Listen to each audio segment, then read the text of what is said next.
So first of all, we'll just introduce ourselves. Let me hand over to Sonja to introduce herself first. Oh, if you can hear me now, yes, okay. I'm Sonja, I work at MCKENZIE as a data scientist. I currently support our portfolio in the US.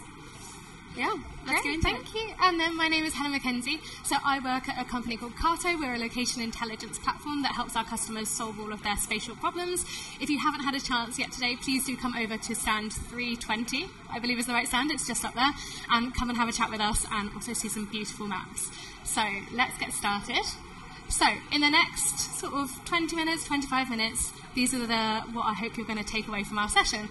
First of all, why does where matter? So can I just get a quick show of hands? Who here is already doing analysis with location data? Fantastic. I think that's about 40% of people, which means I've got a lot of people to do my favourite thing, which is explain why where is so important. Secondly, we're going to talk a little bit about CARTO, so the company I work for, and how we help organisations solve those problems.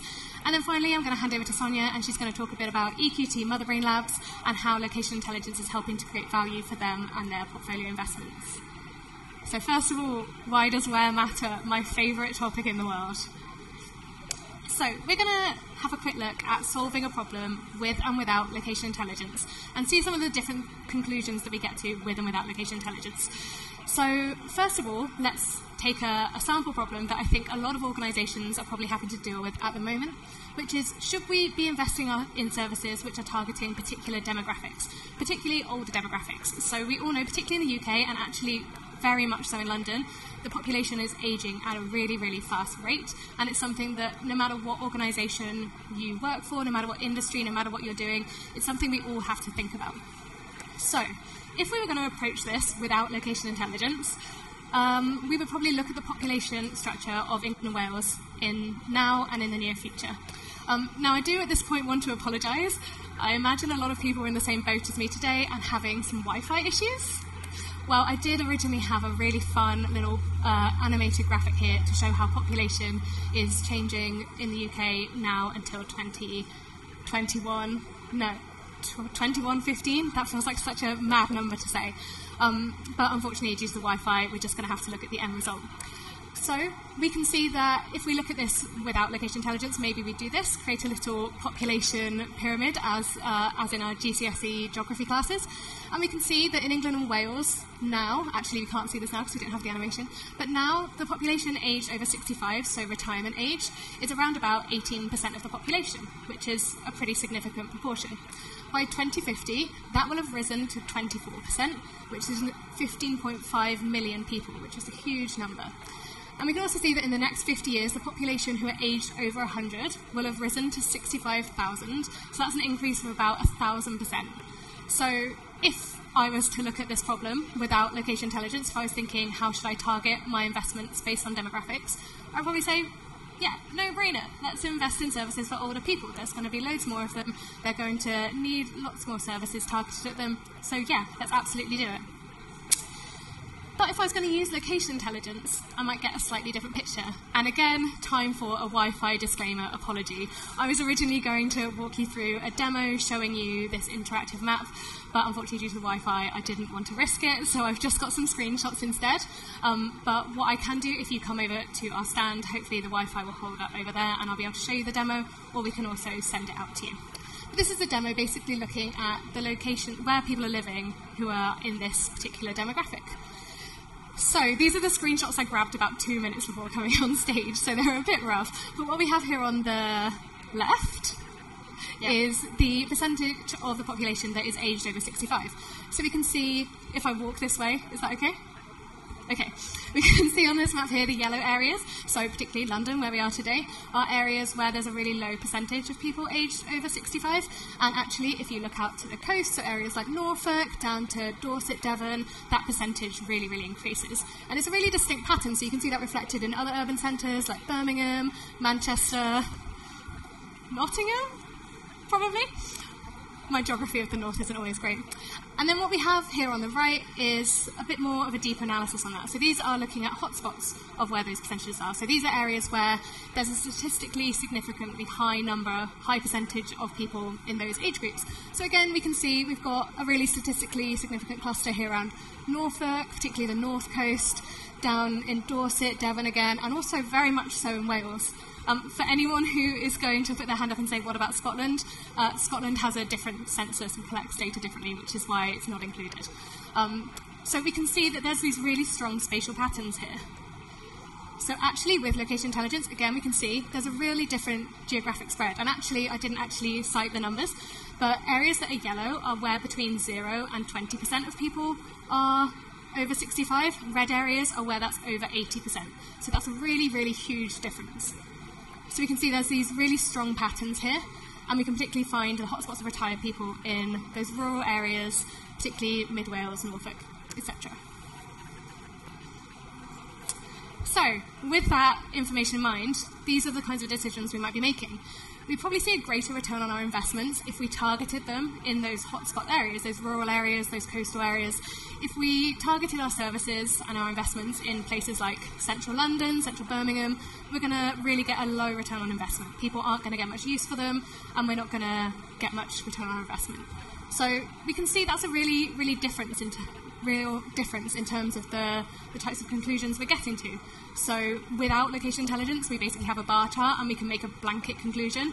Yes, let's invest in services. But with location intelligence, we can make much more targeted decisions and hopefully get a higher return on investment and also help people more. So a really quick word on, let me check time, I think I'm doing okay. Quick word on CARTO and what we do to help organisations make these sorts of decisions. So at CARTO, we've got sort of 4 key pillars to what we do and how we help people.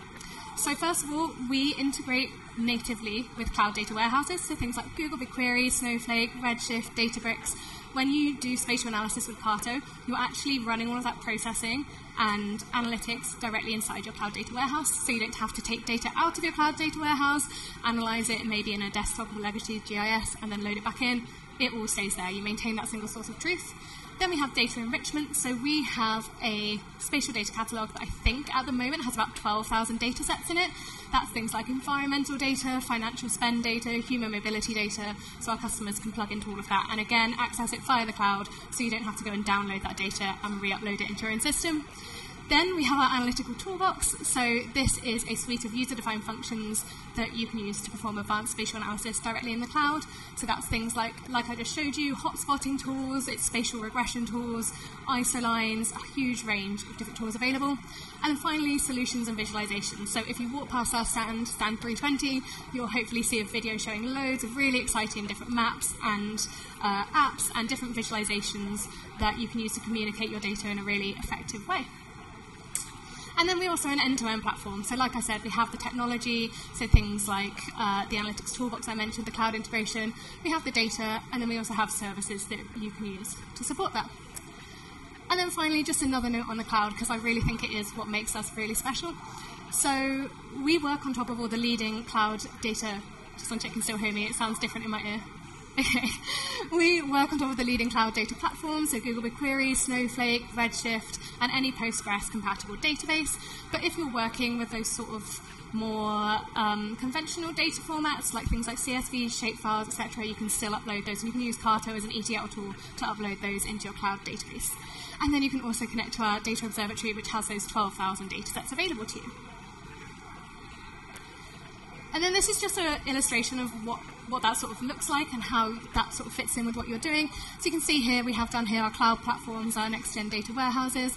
This is what CARTO adds to it. So you've got our data, you've got Builder, which is our visualization tool, our sort of out-of-the-box visualization tool. You have Python integration, and you have our platform APIs. And then finally, if you are more interested in creating custom apps and developing your own tools, you can also embed these in, you can use CARTO in integration with these. And that's it for me. So I'm just going to hand over to Sonja to talk about EQT. Yeah. All right. Hi, guys. There we go. EQT is a global investment organization. We have about, just some quick metrics here, 224 billion euros in asset under management. We invest across multiple different strategies, including private equity, infrastructure, real estate, even venture capitals. We own about 280 companies. We call these portfolio companies, and in turn these employ almost 700 100,000 people. Today I'm just going to talk you through how EQT as an investment organization is benefiting from location intelligence. I'm going to show you a couple of examples of how we've applied it to create value in the portfolio, and then we can talk about sort of things that we want to do, the opportunities that we see, and so on. But before I do that, let me introduce sort of my team, what I do. I'm in a team called Motherbrain Labs at EQT. We are mostly data scientists and data engineers, and we work directly with our portfolio companies and the investment teams on sort of bespoke analytics and data science solutions. So we work across almost all of EQT's funds globally. So safe to say that we come across all kinds of different projects, levels of complexity, and all that good stuff, but we always try to approach the projects in the same sort of way. So there's always, first of all, there's always a larger strategic question or a problem that the work originates from. So always like super high impact projects where there's basically an opportunity to problem solve using data. So very, very, very broad.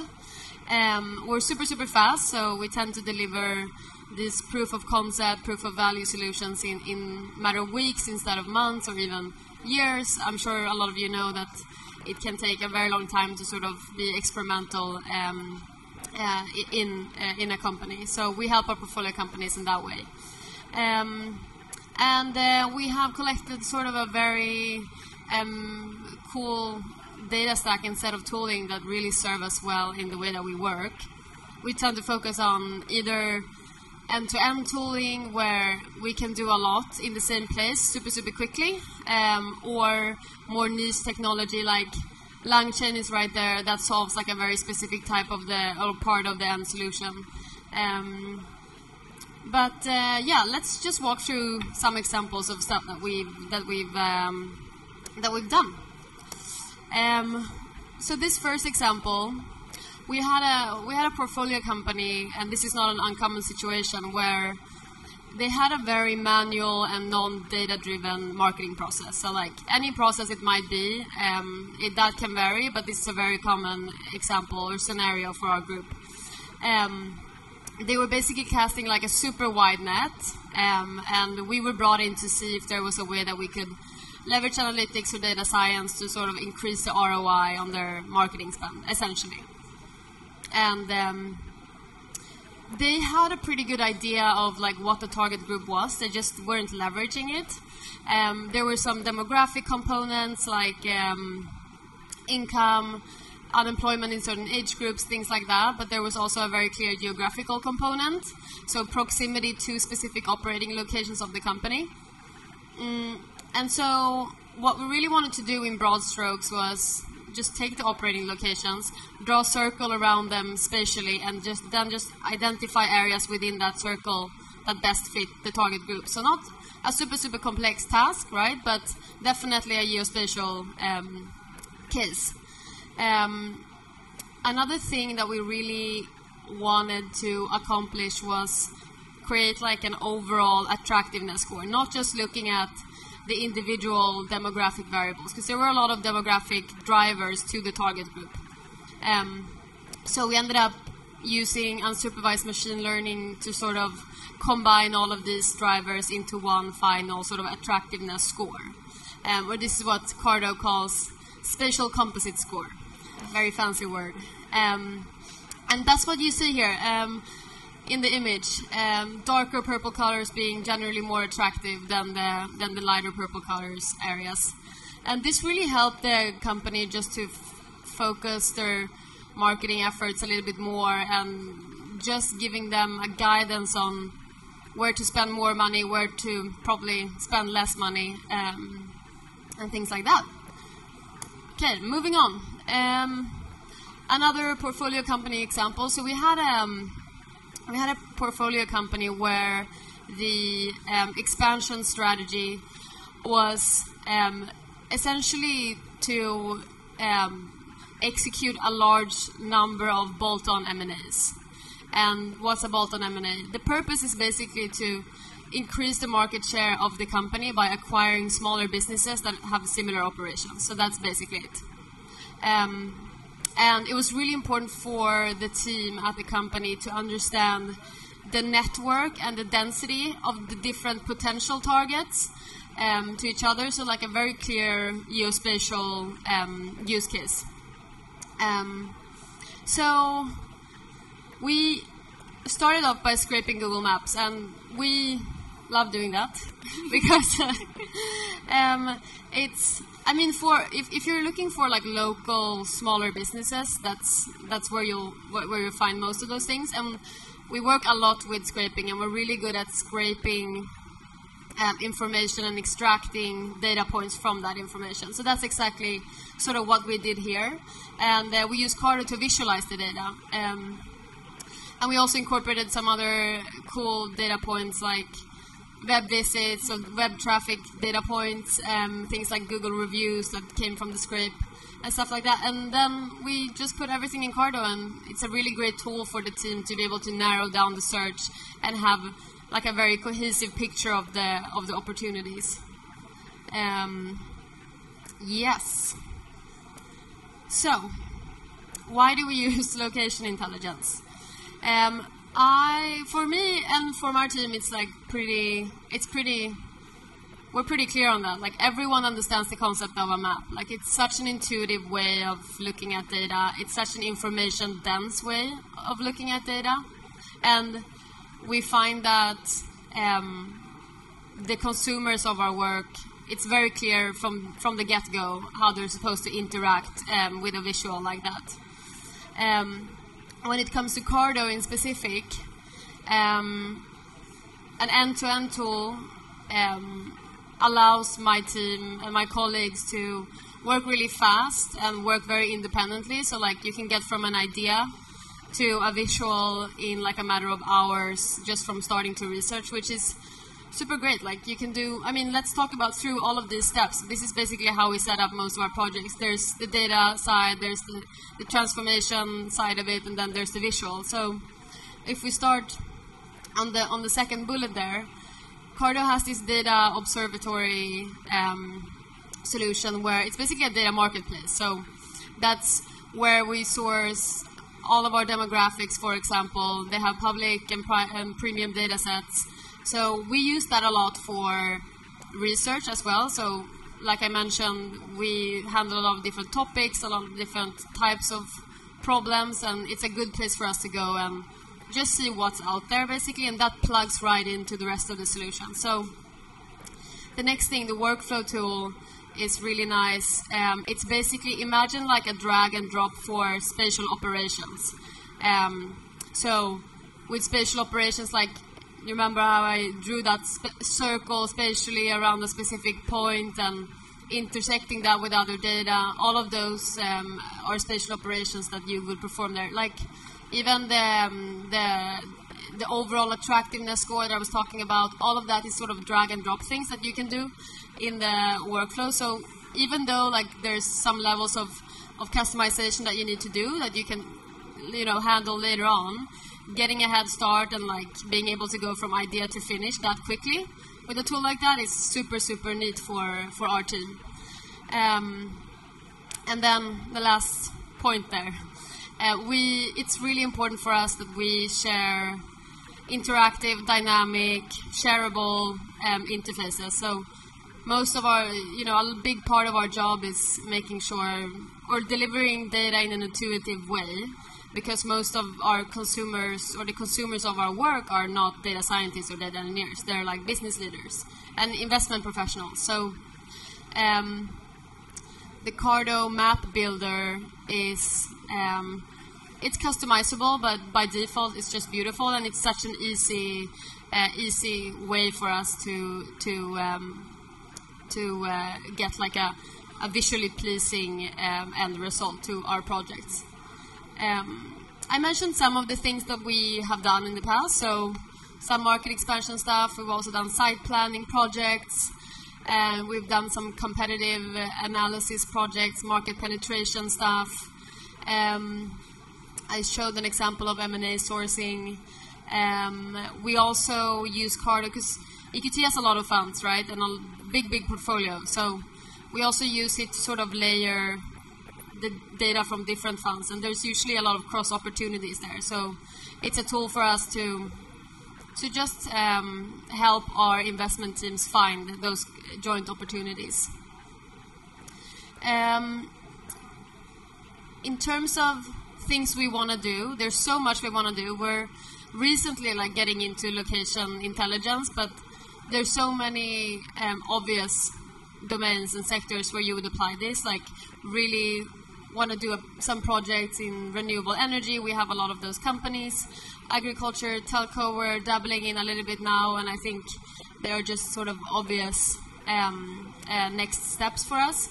In terms of problems that we want to solve, there's a lot of things that we want to experiment with. We have the luxury in our team to sort of experiment with things kind of as we go, and like supply chain modeling is one of those things that I've been wanting to try to visualize in CARTO, climate risk modeling, and stuff like that. So, I mean, that was all from us, I believe. We have one slide showing questions, if there are any. We have a few. I think we have 10 minutes left. But unless, yeah, how do we? There, Mike is coming your way. Thanks so much for the talk. So I'm in VC. My name is Thies. I work at Dawn Capital. I think a lot of the applications you mentioned make sense when a company is very big and is at scale, when you're dealing with retailers or relatively non-techy, portfolio companies.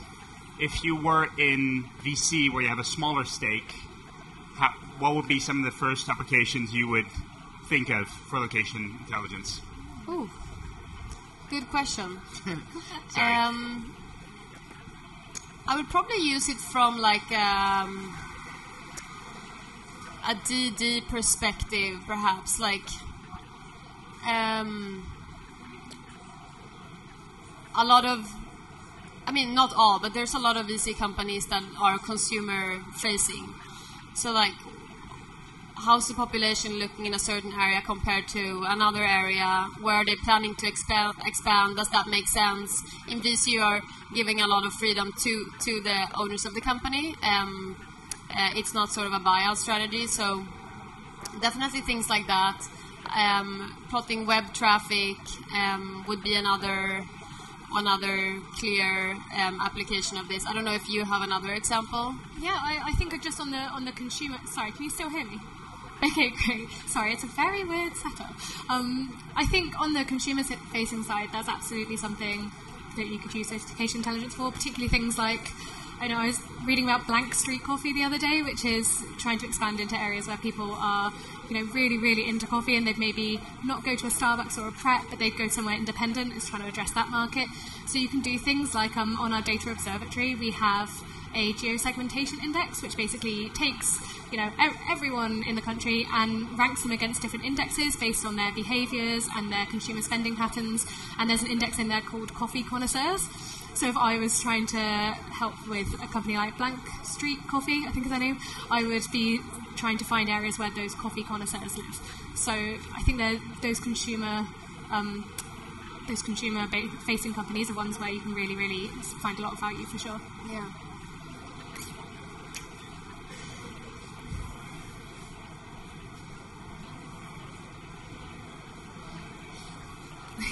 The suspense.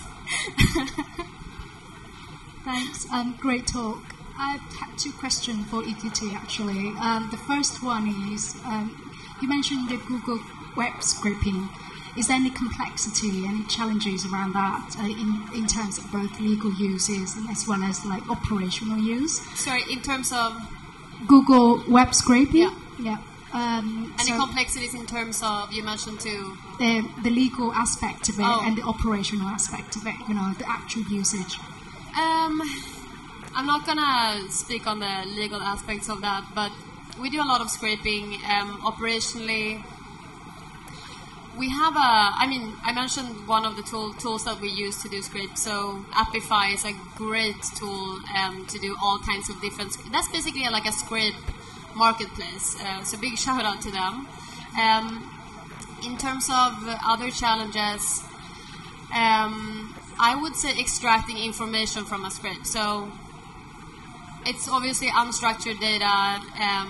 You get it sort of in a squished format. You don't have the visual component, and getting a machine to understand what data to extract and what the actual value of that data point would be it's a challenge. And we use LLMs to do this, and we found a really effective way to prompt engineer to extract sort of the relevant information. And it's always going to be a challenge of accuracy, especially in these early days of applying LLMs at this scale. But I see it as like a major opportunity, and finally we are actually able to really use unstructured data with like off-the-shelf tools like this. Great, thanks. Sorry, I'm a bit selfish here, but another question in terms of, you mentioned the joins and cross opportunities between different companies within your fund. So you involving various different funds, right? Your real estate, you have private investments and things like that. So what can you just maybe elaborate more on that and give some examples of how is that going to lay out in terms of cross opportunities? Without going into specifics, you mentioned two of our big funds, which is real estate and infrastructure. And you can imagine infrastructure companies and a real estate fund having a lot of cross opportunities. I'm just not going to go into details there, but I think it's pretty clear how sort of, for example, industrial buildings might connect to other infrastructural companies.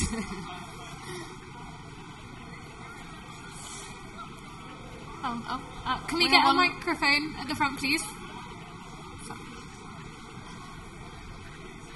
Let's there. Thank you. Okay. This is not about geospatial data, but just in general, if you have so many portfolio companies and a detailed view on them, have you tried running some model? What does a company look like that will have a promising exit strategy in three years or something? If I understand your question correctly, you're asking if we are running sort of a... Yeah, if you detect patterns in your portfolio companies predicting success. Right. So we work on very clearly defined and focused questions and problems. We don't try to take on large questions like that, and I think for a reason. Like, I think the biggest value, low-hanging fruit, comes from like very specific problems that can just be solved using a very focused analytics data science solution. So we don't try to take on those bigger questions. Okay, we're shutting it off. Great. Thank you all so much for coming.